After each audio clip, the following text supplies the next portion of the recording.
Hello everyone and welcome to today's recorded webinar on Sponsor Confidential, Influencing Effective Sponsor Behavior, brought to you today by the Minnesota section of ASQ.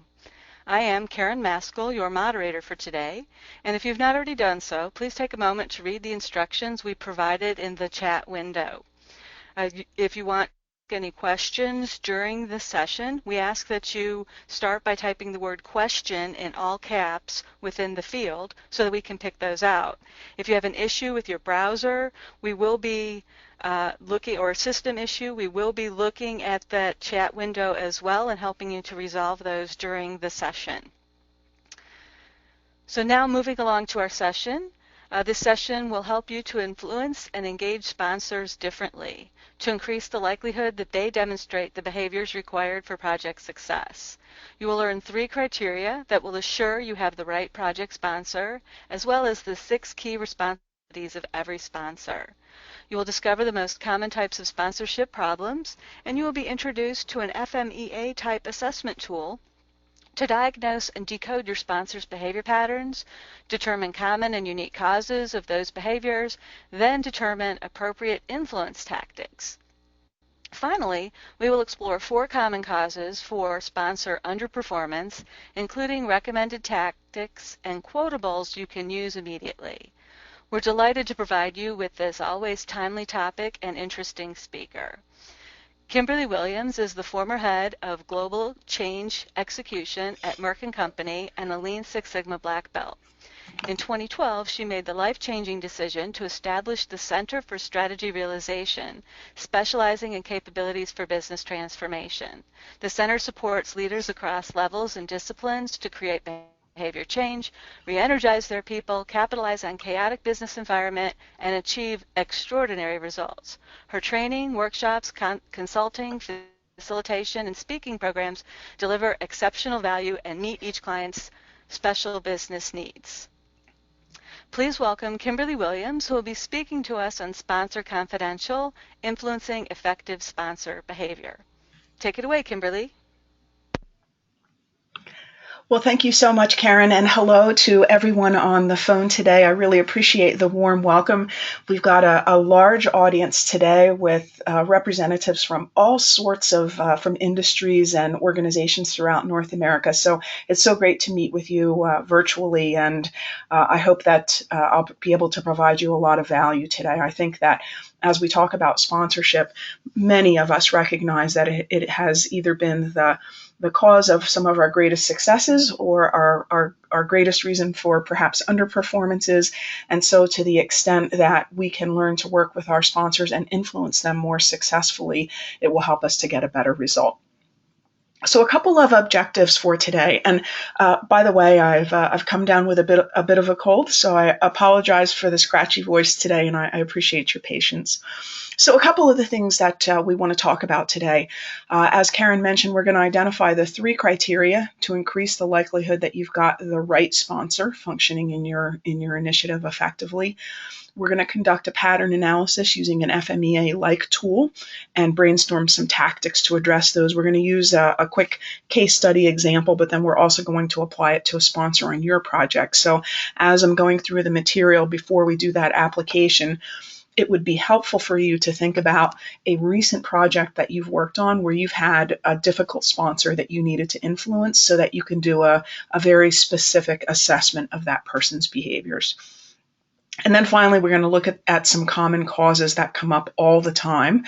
I'm not sure if these will be on your list today, but if you haven't experienced these at some point, you certainly will. Things like sponsors who have a lot of competing priorities versus your project, not really being clear on how the two of you, how your roles interact and should work together to achieve goals, and helping to develop new or perhaps sponsors who've been in the game for a while but never really learned what does it actually take to be an effective sponsor. So those are the things that we're going to go through today.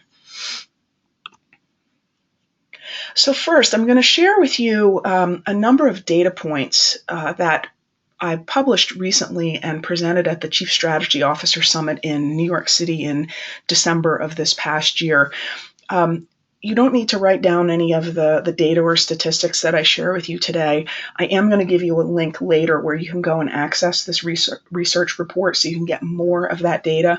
And there's actually a video, about a 90-minute webinar on the 7 elements that you can access. And if if this is the kind of thing that appeals to you, you can go access the report and the video and go even deeper than we're gonna go today. So here's the issue that we're really trying to confront. There's a disconnect on our initiatives. And despite the value that we know and have been able to prove through the years of operational excellence, quality, project portfolio management, change management, risk management, and all of the other effective toolkits and methods and mindsets that have been introduced into organizations in the last 20 years, project success rates have remained relatively flat. Now, according to PMI, it's about 64% over the last 5 years.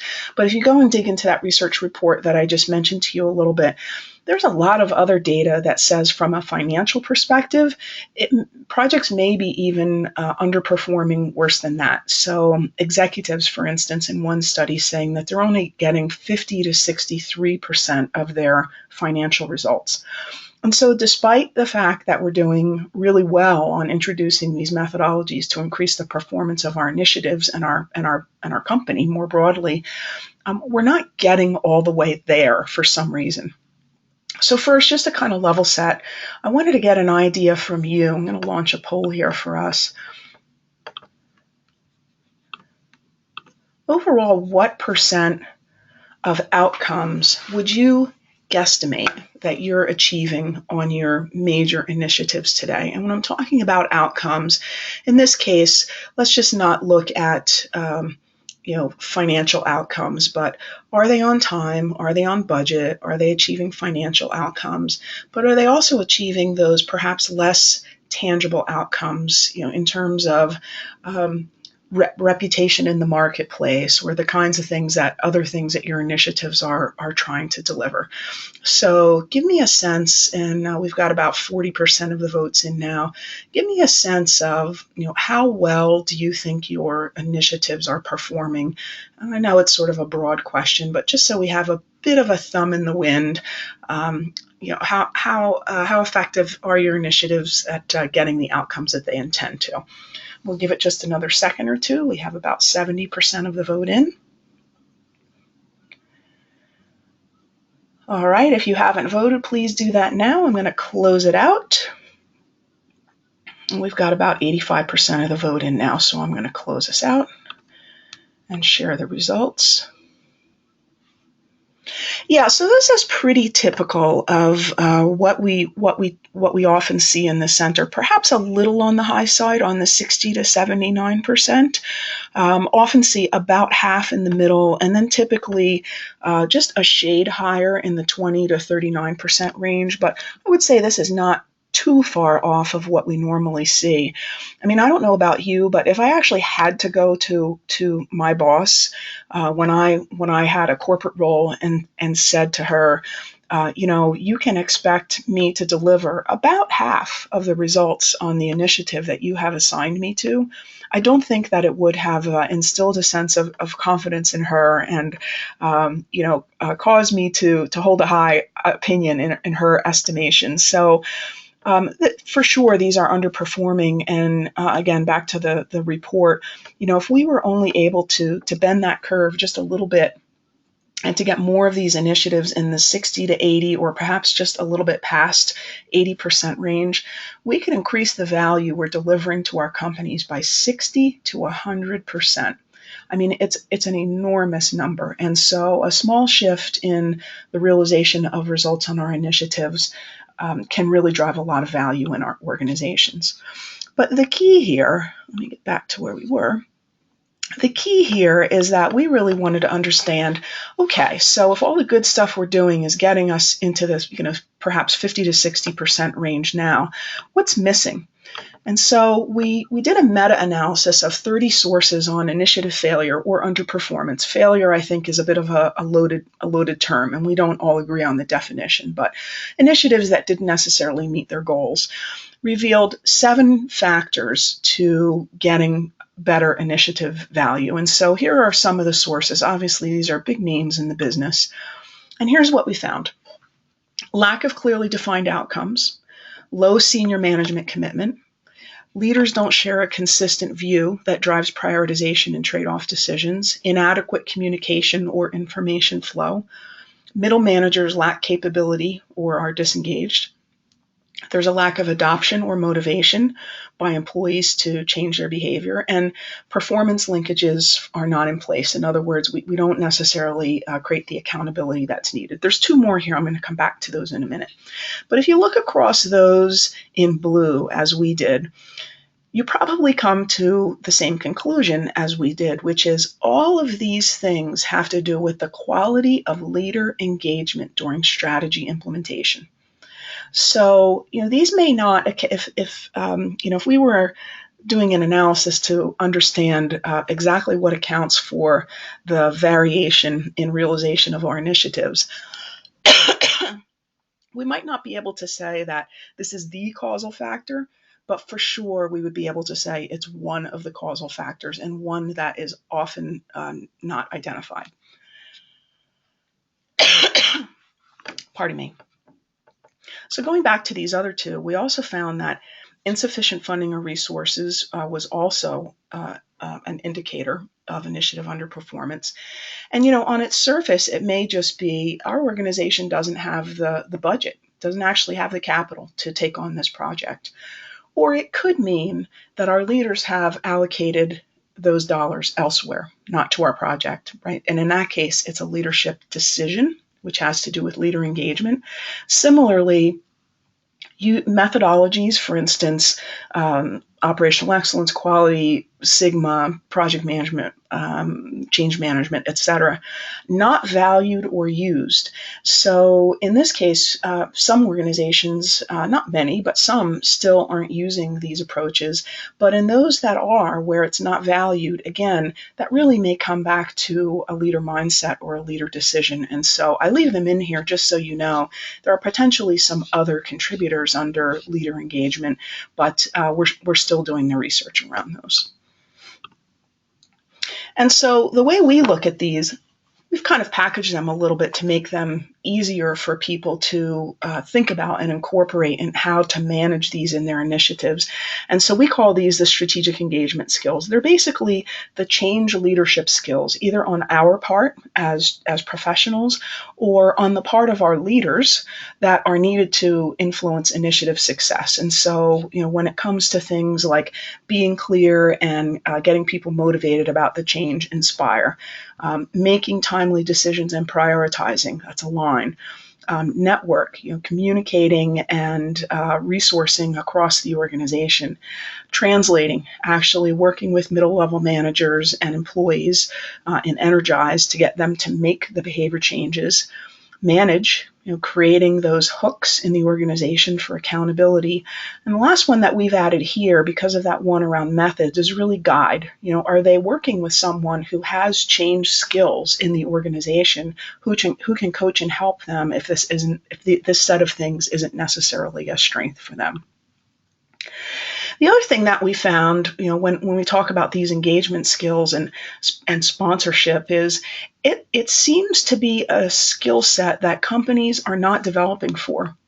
So, for instance, companies spend money on a big bulk of money typically on management training, routine goal setting, budget headcount, operational views, the day-to-day blocking and tackling of managing people to get to a goal. Often they invest in leadership development, and this is the traditional, we want to get from point A to point B. And point B is a couple of years in the future, and we're going to have a high-level vision and a mission and a purpose statement, and we're going to move the organization towards this end state. That really has been where leaders have, the extent to which leaders have learned about change up to this point. And what we see is that there is a set here, a smaller handful of these 7 skills that leaders really need to know, but that they weren't necessarily ever taught. And what these are about is leading people towards an emerging future state, one in which you have to have a high level engagement with people because the end state may even be unknown, right? So asking people to make difficult behavioral changes, potentially in the light of something that's very ambiguous, all right? And we're getting some validation from some data we're seeing from chief learning officers. We looked at their top, that was actually 17 priorities for 2015, and mapped them against this and said, all right, so where are companies spending their money on developing these sponsorship skills? And you can see they're focusing on business acumen, which makes total sense, right? We need our people managers to understand the business. And they're spending some money on strategic planning and leading innovation and talent management, which seem to map to leadership. But if you look at those 7 disconnects that we just talked about earlier, no one is talking to those things directly, right, as a group. For the most part, the only thing that we could see on this list that might map to change leadership is communication. And as you could see from the list, leading change and being a sponsor is a broader set of things than just communication, but it's still a pretty small list. It's not 1,000 things, it's a handful of things. The challenge is that CLOs are telling their organization that their programs are tied to business strategy. And, I guess technically you could say that's true, but when you really look at this 7 set of things that seems to be associated with underperformance, it doesn't look like we're investing very much. And so I share this with you because this really presents 2 things. First, if you're in an organization where you're saying to yourself, man, our sponsors here just really aren't very good, you are absolutely not alone, right? This is an epidemic because much of the development that we're doing is still very traditional management and leadership development.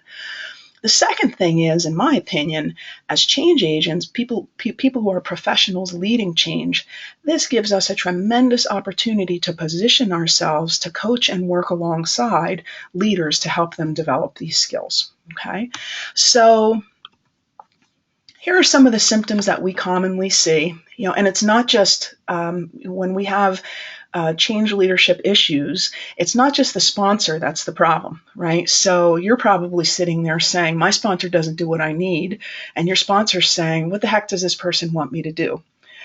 You might say, my sponsor expects me to do all the work, and your sponsor saying, well, this is easy. My project lead is doing all the work. Who's doing what? Or, I don't have to do anything. You may be saying, I can never get access to my sponsor, and your sponsor saying that they don't have the time, and so forth and so on. Not making decisions, not wanting to look bad, not advocating, but feeling like people aren't listening, not dedicating resources, not having resources, right? So these are some of the symptoms we commonly see. So again, I wanted to check in with you and go to the chat and just chat me in a message if you would. And first, just give me a reaction, let me know that if this is resonating. But what I would love to see is a couple of examples of some of the symptoms of ineffective sponsorship that you're seeing. So there'll be just a couple second delay here while people are typing. But please think back to a recent project where you had some sponsor challenges and share some of the symptoms of ineffective sponsor behavior that you have seen.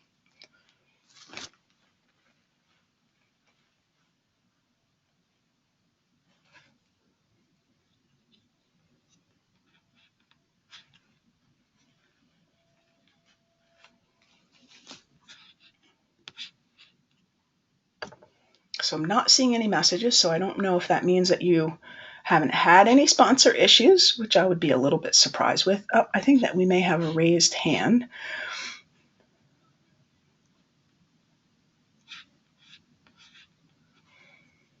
Any thoughts on the symptoms that you have seen?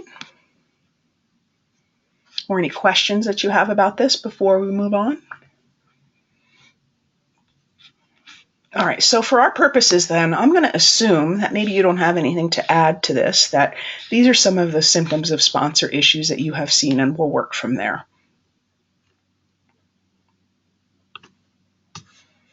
So in many cases, I have heard people say, over lunch or over coffee or a beer or something like that. How's your project going? Oh, my project's not going well. I have a bad sponsor. And I want to share with you an alternate perspective on that, which may surprise you, which is I don't believe that there are bad sponsors. I think there are a continuum of sponsors ranging from highly effective to highly ineffective. But my concern with using a label like bad sponsor is, everyone is always developing. So even someone who's ineffective, I'm not sure they're a bad sponsor because they may be on their way to becoming something better. I also think that labeling someone a bad sponsor can potentially get someone locked into a label that they can't get out of. And I think sometimes if we think someone is a bad sponsor, we may give up sooner than we should. We should never be trying to do our sponsor's job. That's their accountability. They have accountability ultimately for the results. But oftentimes I think we have more runway to influence our sponsor's behavior than we actually take advantage of. And we stop too soon, either because we don't feel confident that we're saying the right thing or coaching them in the right way. We may not be confident. We may not feel comfortable in our own skills. We're not sure that we're positioned with this person in a way that we can share candid feedback that will help them improve their skills. So I think there's a lot of reasons for this, but I would encourage you to think about your sponsor as being on a continuum of skills that you have the ability to influence to a pretty fair degree. So let's now talk about what is a sponsor and whether or not sponsors that you have worked with have actually met the criteria to be one, because I find in a lot of cases that they don't. So here are the 3 criteria to be a sponsor, and then we'll talk about their responsibilities. First, the sponsor owns the ultimate business outcome. And what I mean by that is, just to give you an example, if you're working with an IT leader who calls himself the sponsor of an IT implementation, let's say, and that project is being implemented in the business, who owns the ultimate business outcome? The business leader in which the project is being implemented, not the IT leader. At best, potentially they share it, but in many cases I find that there are functional leaders, IT, HR, finance, whatever it might be, who are calling themselves sponsors, but who don't actually own the ultimate business outcome. And I think that it can create a sense of independence that causes them not to partner with the business to the extent that they should. So a sponsor needs to own the business outcome. Now, if the IT leader is implementing changes within his own population and his own business, and he owns the outcome, let's say reduction of the IT budget, then in fact he could be the sponsor of that initiative. But hopefully the difference in that example is coming across, in which one, he owns his own business outcome, and in the other, he is influencing a business outcome, and he cannot be the sponsor. Second, has access to the resources required for the change. Lots of times I see definitions of champions, for instance, that just say it's the person who has the resources for the change, but that's not really enough. We need to marry it up with the behavioral side of the change and make sure that the person has more than just the resources, but that they are in a position to leverage relationships to influence others towards a desired outcome. Many times that means that people will be in their STEM organizationally,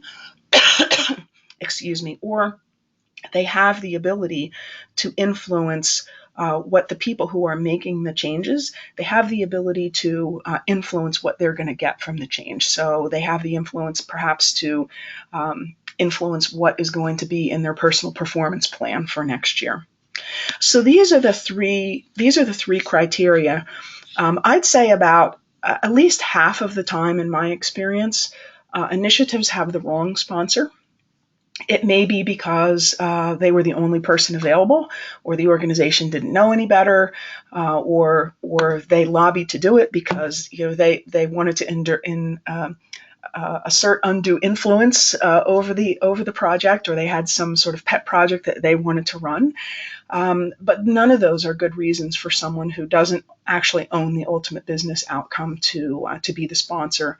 And in fact, there's a study done, it's about 5 years ago now, that about 68 of projects do not have an effective sponsor. And I know most of you probably agree with me. No one needed to give us a statistic to tell us that, because we've experienced it firsthand. So this is the issue of sponsorship and ineffective sponsorship is a very widespread issue.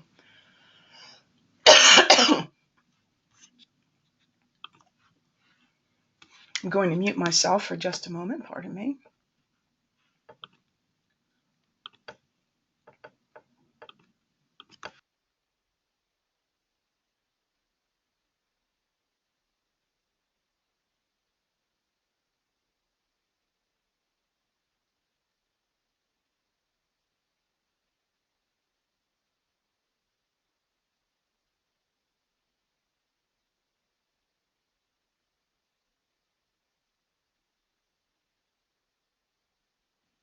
Okay, that's a little bit better. My apologies. So along with having the right sponsor, it's important that they know what their responsibilities are. And again, you'll see that these are pretty closely aligned with those failure factors that we talked about earlier. So, for instance, they really are the driving force behind the implementation. Sponsorship is not a backseat job. So, being really clear on the ultimate business outcomes and forming them in such a way that it's not just a data-based business articulation of business data, that they're formed into a compelling story, often one around the customer, that identifies outcomes in a really visceral way. In terms of alignment, they're applying authority and influence among key leaders, right? They're not expecting you to do all of that. They're making timely decisions, even when they're difficult. That's one of the key causes of delays on projects is untimely decisions. And they're making the difficult decisions like prioritization, right? It's easy just to keep turning on project after project, but to actually synthesize those and perhaps make some decisions that you're not going to move forward on some is much more difficult than saying yes. Enabling the organization, so sharing power, visibly supporting you in your role, giving teams the resources and latitude, within reason. If they don't have the resources, they can't give them to you, and obviously that's another problem that needs to be addressed. But making sure that you're properly resourced to be able to do the work. Continually communicating what the change means and helping every subsequent layer of the organization to actually actively sponsor it in their area. Using reinforcements to bring people's behavior in line with the change, and forging firm agreements to make sure that people are going to be held accountable going forward, but never abdicating sponsor responsibility to you or to others. It really is their job. So this is a quick and dirty one-pager that you can use if you need to forge a working agreement with a sponsor about what you're actually going to do together. This is a good starting place to help them sort of understand the essence of the role in a pretty shorthand way. Really, the role of a sponsor is to use these skill sets, these 6 accountabilities, to help people move up the change and performance curve. So, this is a typical change curve that you see out there. People initially are surprised that something will be different, and perhaps they're in denial. They don't want to do it. They're having trouble moving forward. And it's a long, slow process, but eventually they can get back up to higher levels of performance. But here's really where you can help.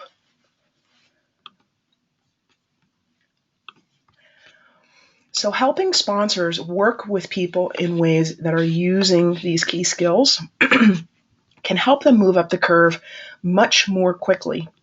And there wasn't a lot of, except anecdotal evidence, there wasn't a lot of evidence for this until recently. There's an article published just in the last year that is helping people to see that this trough that we always were sort of assuming was happening after a major change actually doesn't happen in teams who are high performing to begin with. Excuse me. So where you have sponsors who are effective, they can get people back up to high performance much more quickly than if they were not effective sponsors. So let's take a look at how we can understand our sponsors' behavior patterns. And if you haven't already, there's a handout in your download section. Go ahead and print it out if you haven't already. And as you can see, this isn't a FMEA, but it kind of loosely reflects the types of things that are in an FMEA. And the reason why I like to encourage people to use this is not to add another tool to your toolbox. I'm actually not a big fan of a lot of tools because I find the tool really ends up taking center stage and the meaning behind it gets lost. This is really to help you develop a different style of thinking around how to work with a difficult sponsor by looking at what are maybe some of the symptoms that I'm seeing, what's the impact of the ones that I am seeing, why might it be happening?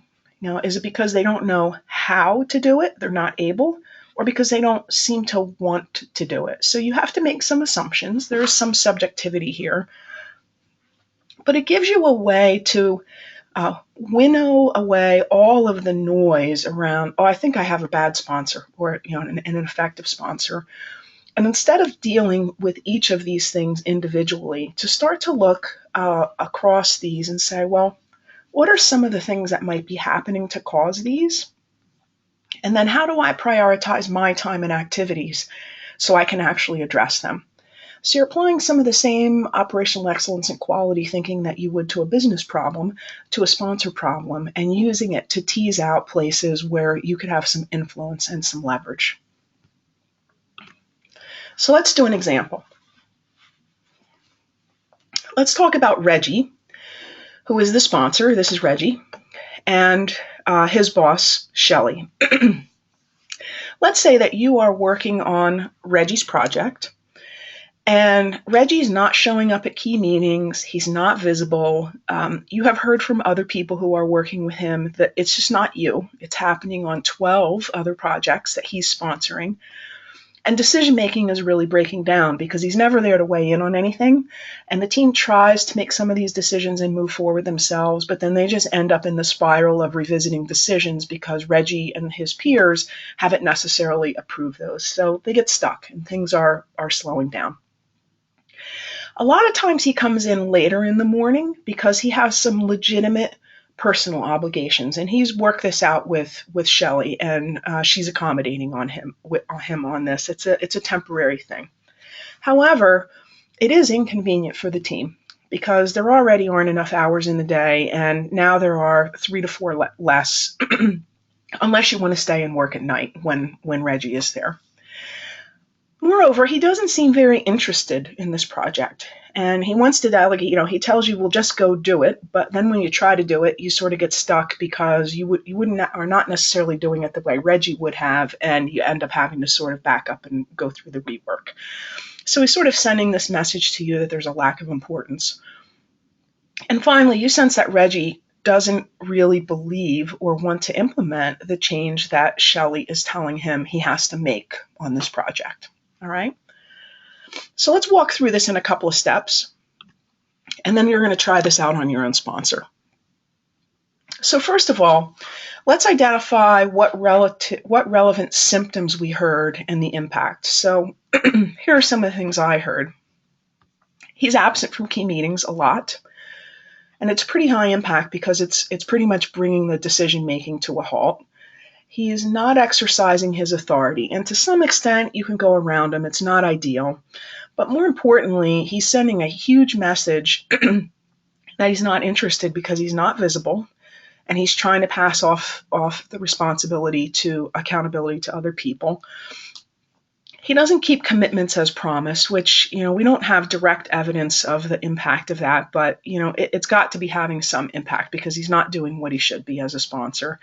He seems disinterested, and he's not accessible. And again, there's some, you can use email, you can catch him late in the day, but during regular business hours, it's creating some challenges. So The next step, after we understand, again, this is thumb in the wind, right? We want to take this from being, all possible reasons to a handful. Now let's try to understand where they're coming from. So he's absent from key meetings. Well, it seems like his schedule is something different than ours, and it seems like it's legitimate. So let's say in this case, he's not able to always meet, for instance, in the morning. Doesn't exercise authority. Well, he does it on other parts of his job. So he seems like he knows how to do it. For some reason, he doesn't seem to be willing to do it for us. Not visible in important forums. Again, he's not always around during the core working hours, so it can be challenging for him. Even for WebEx and things like that, he's just not available. He's attempting to delegate his accountability for the outcome. And again, he seems to be taking accountability in other parts of his job, but not this one. So we'll call that not willing. Not keeping his commitments. We're not really sure why this is. So we'll put it in the not able column. We're not going to assume any bad intent. We're just going to say maybe he doesn't know what he's supposed to do.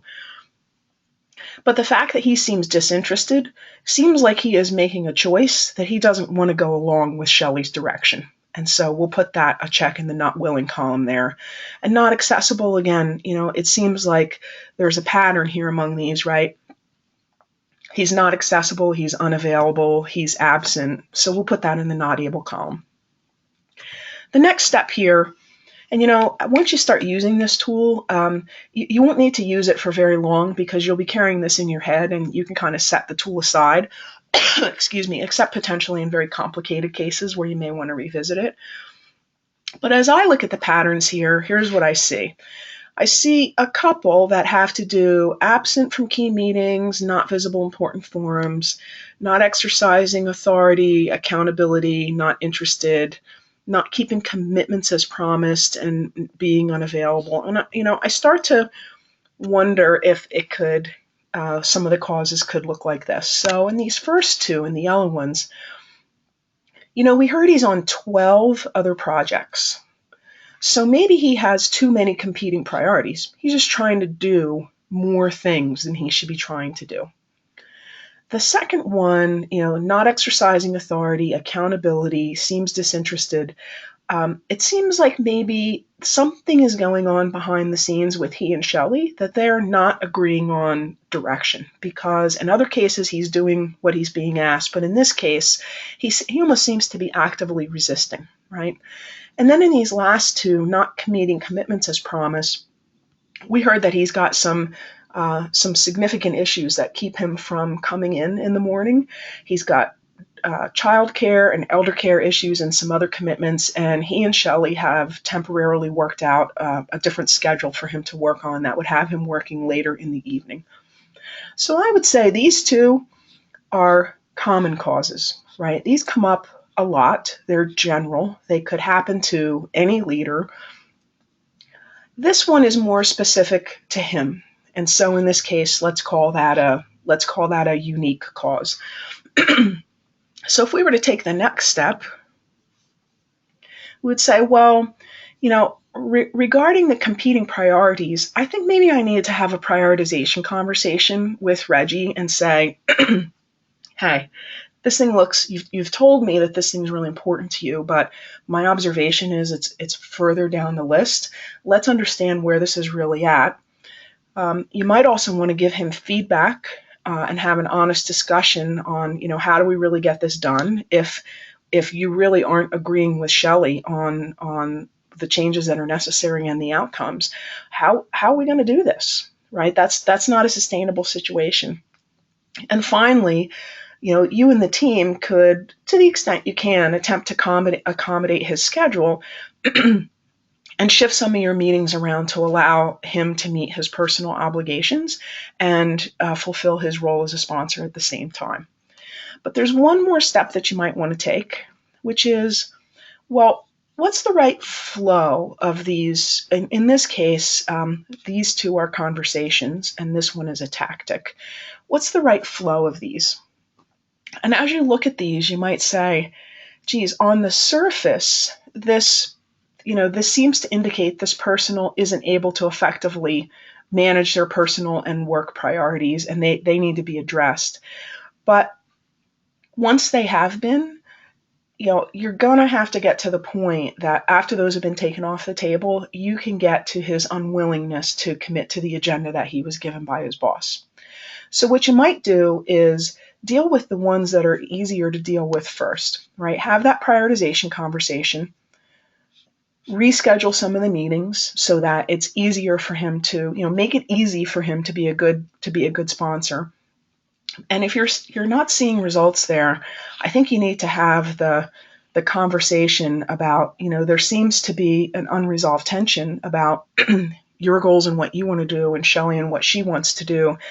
It doesn't seem that it's going to be possible to meet both sets of goals. So with that as the backdrop, how are we going to achieve the objectives on this initiative? How are we going to move forward and get this done? By the way, this isn't intended to be prescriptive. This really is quite subjective, right? 3 different change leaders might come up with slightly different answers. So I'm not saying this is the only one. But what I want to do is to give you a way to look at the data that the sponsor is giving you through their behavior, and to very objectively, dispassionately step back from it and say, so if this was data, what would I really be seeing here? If this wasn't me, how would I advise somebody else to do it? And it gives you a chance to step back, look at what the sponsor is giving you. And instead of just saying, I have a bad sponsor or an ineffective sponsor, to come up with some influence tactics or conversations that you can potentially use to further develop that sponsor to be more effective and get the behavior that you need from them. All right. So here's what I like to do. I like to take 5 minutes or so. And again, bring to mind, we're going to be quiet here on the phone.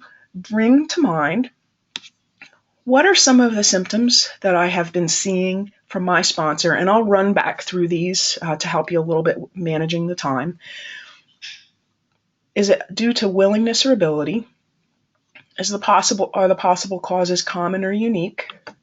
What are some of the things that I could do about those? And then what might be what might be the priority order of those?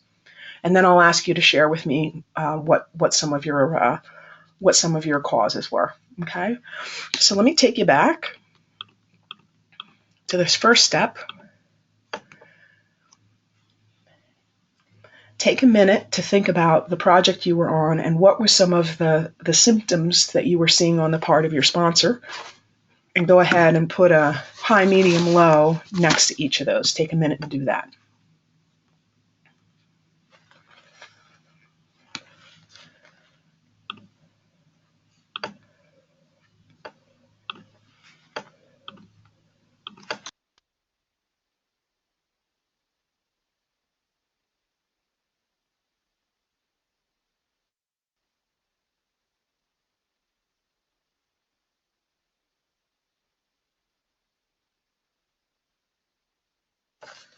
All right, once you've identified the symptoms and impact, let's now, just for the ones that you selected, try to come up with a working theory. We're not psychoanalysts, but using what you know, try to come up with a working theory about whether this has to do with your sponsor's ability or with their willingness.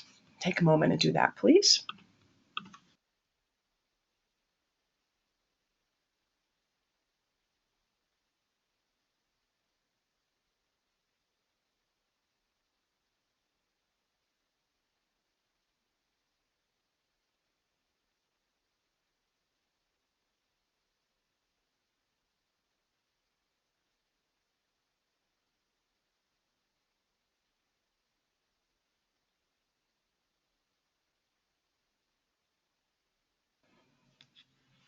All right, now let's move to some of the patterns. And these can take a little bit longer to see, and I certainly understand that. We may not be able to fully complete this as we sit here on the line together today.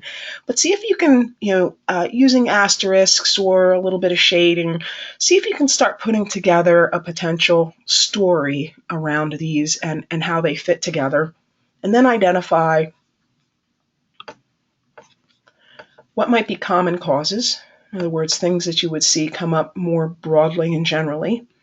And if there are any particular unique causes that could be affecting your sponsor's performance in a very, very specific way. Take a minute to do that.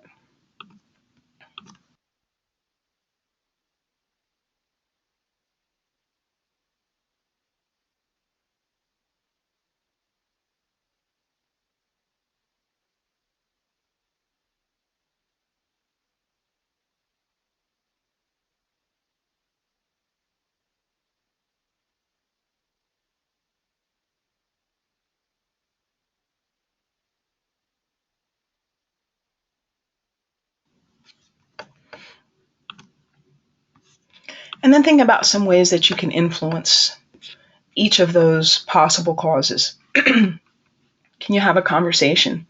Can you take an action that would support or help the sponsor in some way? Can you ask them to change one aspect of their behavior by explaining the impact of their behavior, that specific behavior, on the project? And we have our 15-minute warning, so we're going to take just another minute to do this, and then we're going to go through a couple of common causes and move towards close. So just take a moment to do this.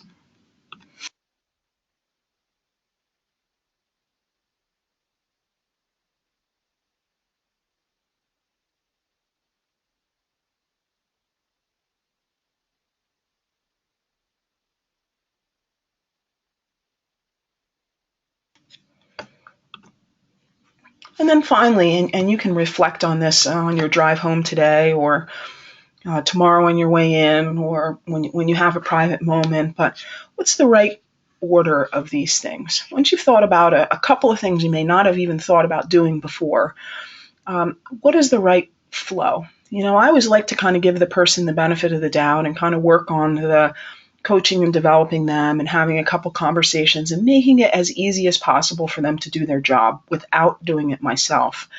And then moving on to the successively more candid and potentially difficult conversations. So, it doesn't always need to be that way, but I think before you just start engaging the sponsor, you need to think about, how is this going to play out? How are these couple of steps that I want to take really need to be kind of stacked on one another to be most effective? So if anyone has any thoughts or questions on coming up with those tactics, please let me know. Someone had asked a few minutes ago, my apologies, I didn't see it right away, what do you mean by doesn't consequence team members? When I talk about consequencing team members, I mean that in behavioral science, there are reinforcements or punishments to actually get the behavior that you want. Antecedents, behaviors, consequences. So when I'm talking about consequences, I'm talking about, does your sponsor seem to understand that providing a positive or a negative action at the end of a behavior that a team member, either their leadership team or someone on the project, but taking a positive or negative consequence can help to shape people's behavior to what we want it to be. So a positive consequence might be complimenting someone in the meeting and saying, you did a really good job on that. A negative consequence might be taking someone aside after a meeting and saying, we talked about this previously, this doesn't meet my expectations. So it could be a conversation, it could be an action. They could get a lower performance appraisal, or they could get a good, kind of a stern input from their supervisor.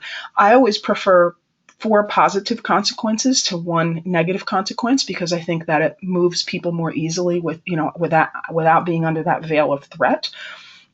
But when there are no consequences, haven't we all been on teams and, worked in environments where there's no consequences? They're pretty low performing environments because people do whatever they want, right? It doesn't make a difference if you try hard and you get the goal, or if you don't try hard and you don't get the goal. There's no consequences either way. So leaders knowing how to effectively use consequences is important. All right, so let's continue on. We have just about 11 minutes left, and we'll spend maybe 2 minutes on each of these, because I just want to give you some tips on the common causes that seem to come up a lot in these sessions. So the first one, and we saw this with Reggie, is competing priorities.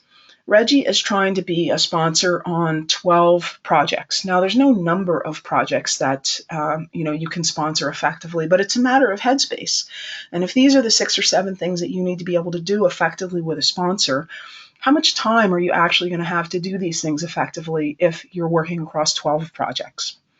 So the prioritization conversation that I like to have is to try to shift away. Lots of executives I know work off of lists. The problem is they're not prioritized and they're in very linear order, so you can't see the relationship between one another. I like to use something that looks more like this, more like a Venn diagram. And I'm not talking about using data to, which I know that we'd like to be able to use data to generate anything like this because we want it to be fact-based. But here's the thing. A lot of times we don't have the data to generate this, and then we get all wrapped up in the cycle of trying to get the data, and we never end up just having the conversation. And so you can just draw this on a flip chart. You can sit down with your sponsor at a table with a blank sheet of paper and say, so as I understand it, you have 7 projects in your portfolio. In terms of impact and investment, ERP is the biggest one. Business model sounds like it's the second biggest. It sounds like CRM and infrastructure are closely related to ERP, as are services, and talent management is kind of very also important, but on its own as a separate initiative.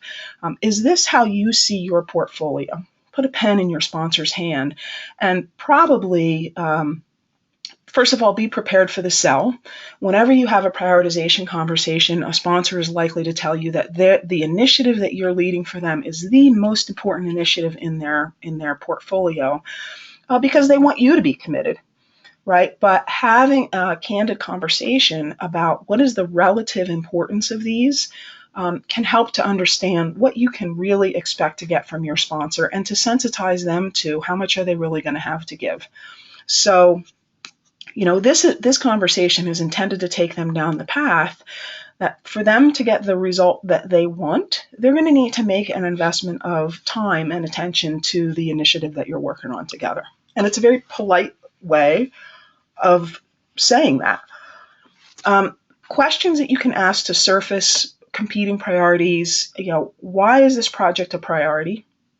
What will happen if it's not implemented well? For one, I know these are your other priorities. Can you help me understand what else you have going on? Can you show me where this initiative fits, and so forth and so on?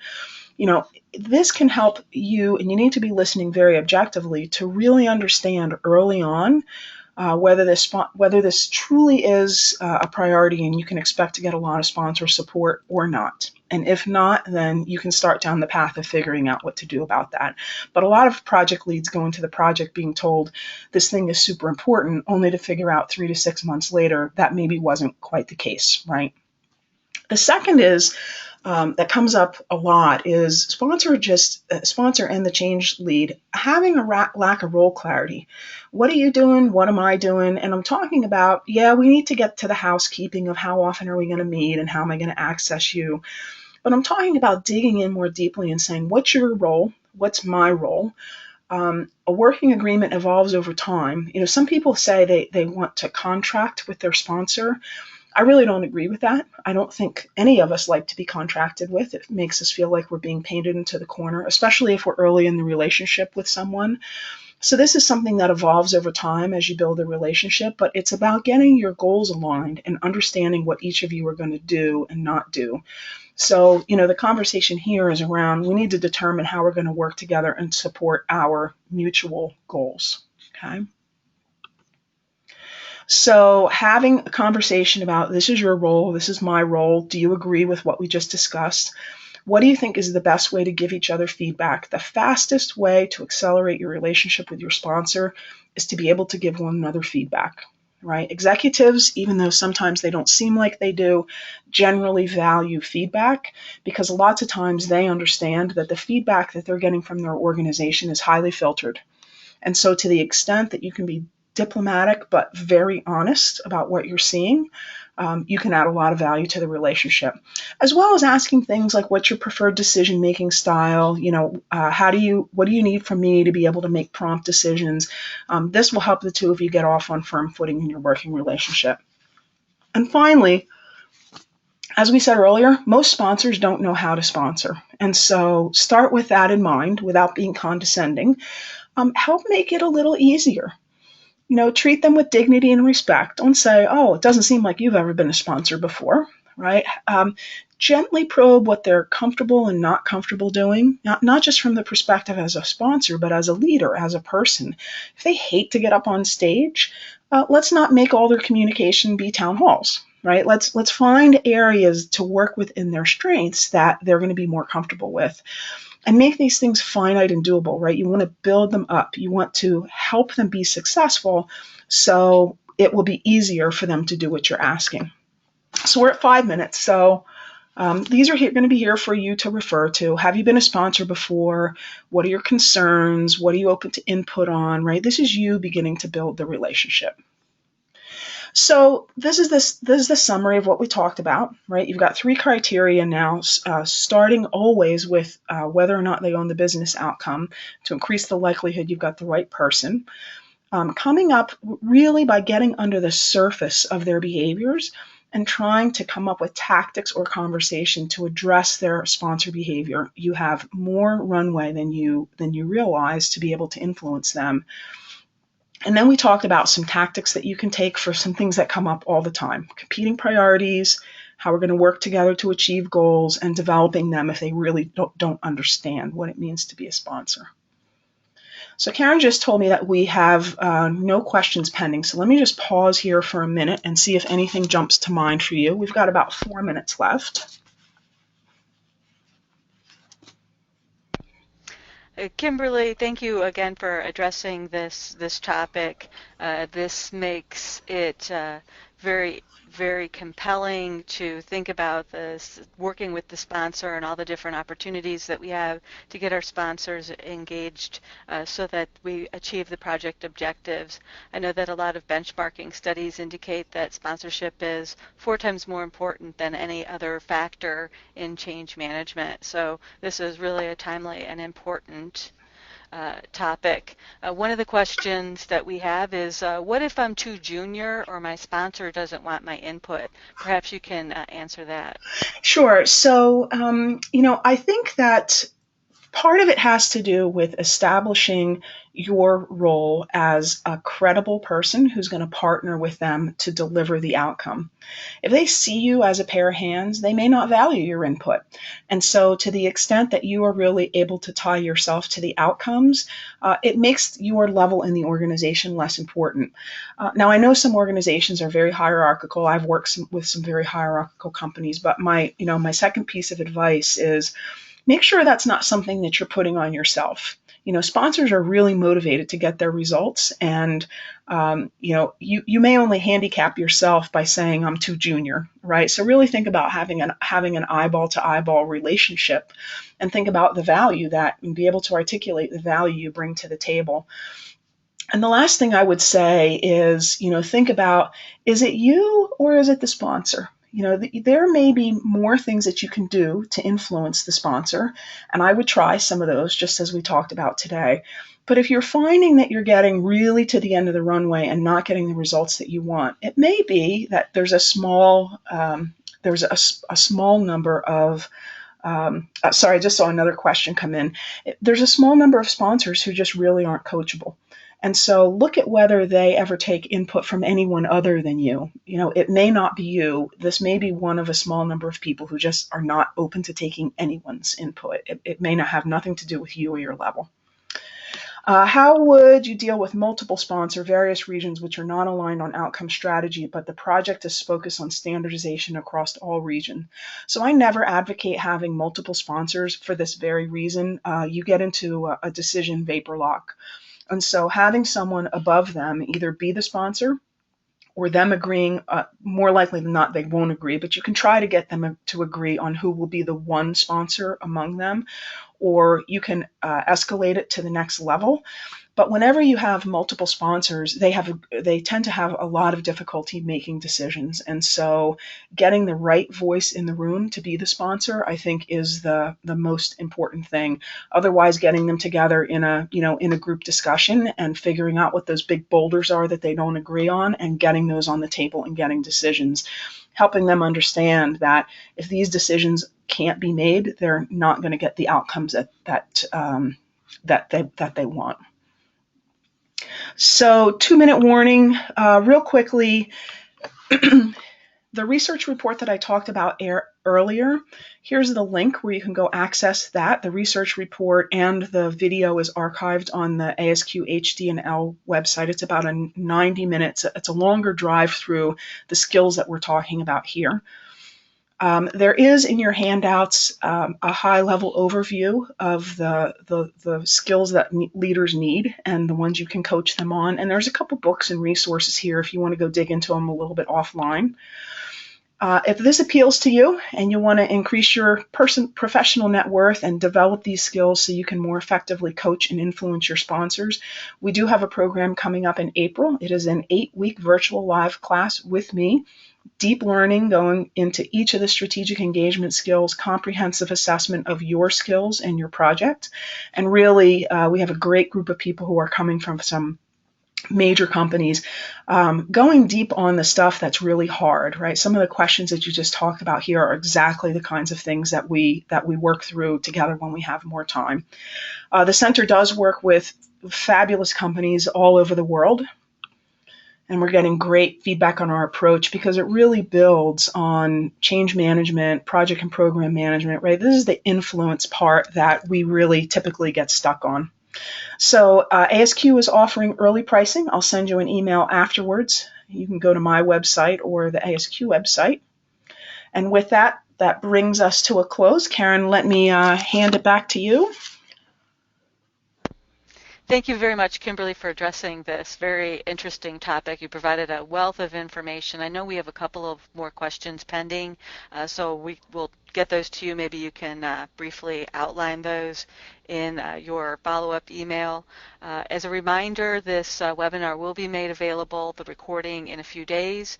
It'll be available on our website, and on behalf of the Minnesota section of ASQ, we would like to thank all of you for your responses and your involvement here in attending this webinar today. In departing, we do invite you to attend our next program meeting on how to remove pulp from your data presentations. That'll be held on April 12th. Check our website, www.MN-ASQ.org, for registration details. Thank you and have a great day.